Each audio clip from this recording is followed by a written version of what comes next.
Hi, everyone. Thank you for having me. I'm here to showcase the work of three collaborators. The first is Graham Grail, an undergraduate student who came to me in 2015, who was interested in all the nitty-gritty details about how testosterone therapy changes the voice of transmasculine men. His long and ambitious honors thesis was eventually published in 2021. At the heart of his work was really about understanding how we bring about vocal congruence. Congruence is aligning one's outward identity with one's or outward expression with one's felt identity, something I think all of us can empathize with. The first goal of the research was to establish that this was important because it had not been shown in the literature at that time. And so we asked transmasculine men undergoing testosterone therapy what was important to them. And what we found was that vocal masculinity was one of the top two traits that was perceived as being very important in terms of change with testosterone therapy. So we then went on to study the voices of transmasculine men who'd been going through testosterone therapy for a varying amount of time. So I want to tell you a little bit about how testosterone therapy masculinizes the human voice. The first is by changing the shape of the vocal folds. By enlarging those vocal folds, you bring down the fundamental frequency, which is part of perceived pitch.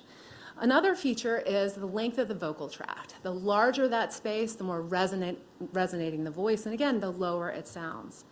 So when we looked at these voices, we found that testosterone therapy was effective at changing vocal fundamental frequency in transmasculine men. It was statistically indistinguishable from cisgender men. However, for vocal tract length, we found that it was intermediate. That's not displaying what was on my slide. So vocal tract length was intermediate between the trans men and cis men. So what we see is a kind of vocal congruence with fundamental frequency, but not with vocal tract length.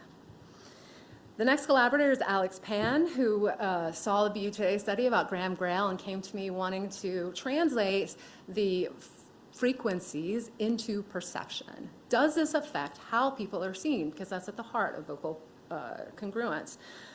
So he looked at a perception of gender of transmasculine voices and found that transgender men were seen as equally masculine as cisgender men based on their voices, although there was quite a lot of variability.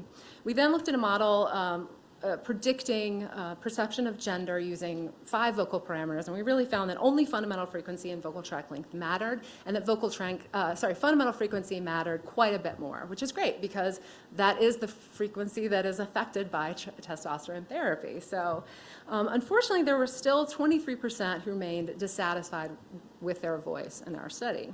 So that leads me to my third collaborator, Kara Stepp, and her student, Allison Aaron, who's done most of this work. And together they are putting together a study that is looking at transmasculine voices across the first year of testosterone therapy. And so we have about 28 participants so far who's gone through the whole first year.